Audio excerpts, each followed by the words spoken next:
नमस्कार साथियों, मेरा नाम पंकज है। भारत की विरासत सीरीज़ में आपका स्वागत है। आज हम किसानों की समस्या और उसके समाधान पर बातचीत करेंगे। सबसे पहले हमें यह समझने की ज़रूरत है कि आखिरकार किसान के बारे में हम क्यों सोचें। मैले कुचैले कपड़े, पसीने से तरबतर, चिलचिलाती धूप हो, बरसात हो या कड़कती ठंड में काम करने वाला एक गरीब किसान के बारे में सोचकर अपना समय क्यों व्यर्थ करें। एक असंवेदनशील नागरिक या स्वार्थवश हम ऐसा सोच सकते हैं।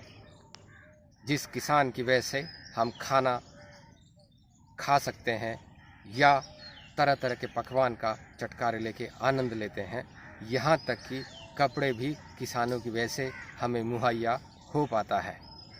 भिन्न भिन्न प्रकार के कपड़े पहनकर हम खुश होते हैं या इतराते हैं। अगर किसान नहीं होगा तो ना हम कपड़े पहन पाएंगे, ना हम खाना खा पाएंगे, यानी कि इंसान भूखा और नंगा हो जाएगा।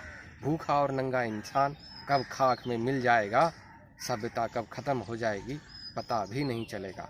आइए हम थोड़ा समझते हैं। किसान रात दिन मेहनत कर खेती करता है, उसकी रक्षा करता है, अंत में फसल मंडियों में बेचकर उपभोक्ता तक पहुंचाता है।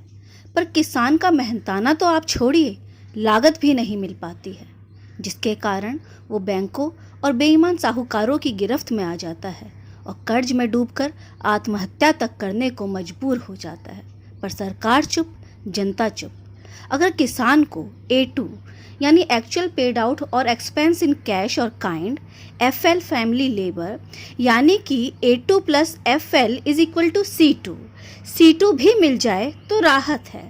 प्रोफेसर MS स्वामीनाथन का नाम तो आपने सुना ही होगा। इन्हें हरित क्रांति का जनक कहा जाता है। इन्होंने तत्कालीन प्रधानमंत्री डॉक्टर मनमोहन सिंह के कार्यकाल के दौरान एक रिपोर्ट बनाई, जिसमें कहा गया कि किसानों को न्यूनतम समर्थन मूल्य यानी MSP मिलना चाहिए। मतलब किसान की जो भी लागत होगी उसका 1.5 गुना दाम उसको दिया जाएगा। पर हुआ क्या?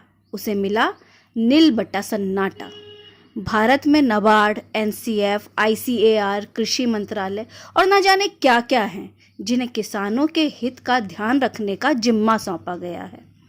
2014 में 400 से ज़्यादा अभिभाषणों में मोदी जी ने MSP देने का वादा किया। 2019 के चुनाव में किसानों की आमदनी 2022 तक दुगनी करने की घोषणा हुई, पर कथनी और करनी में काफ़ी फर्क देखने को मिला। आज़ादी से लेकर अब तक किसानों ने प्रदर्शन भी खूब किए, पर उसे सिर्फ पुलिस की लाठी और गोलियां खाने को मिली।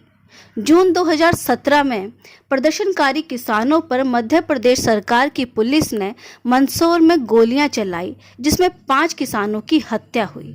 जुलाई 2017 में डॉक्टर योगेंद्र यादव, VM सिंह, राजू शेट्टी, हनन मौला आदि के नेतृत्व में करीब 200 से ज़्यादा संगठन जंतर मंतर और संसद मार्ग पर लाखों किसानों के साथ सड़क पर उतरे और MSP की मांग की। जिन किसानों ने आत्महत्या की थी, उनके बच्चे भी शामिल हुए। दिल दहला देने वाला मंजर था वो। 20 और 21 नवंबर 2017 में किसान मुक्ति संसद हुई। 6 मार्च से 12 मार्च 2018 में 50,000 से ज़्यादा किसानों ने नासिक से मुंबई पदयात्रा कर मुंबई विधानसभा का घेराव किया।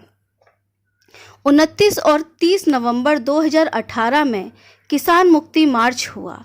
देश भर से लाखों किसान दिल्ली के चारों कोनों से चलकर रामलीला मैदान पहुंचे, जिसमें राहुल गांधी, अरविंद केजरीवाल समेत विपक्ष के लगभग सभी नेता मौजूद रहे।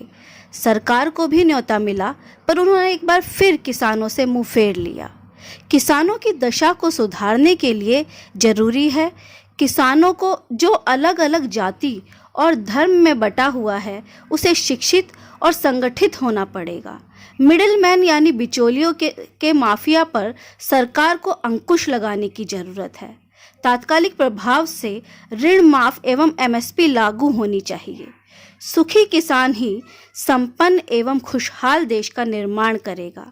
संवेदनशीलता एवं मानवीय आधारों पर इनकी समस्याओं का निदान हो, क्योंकि किसान खत्म तो देश खत्म।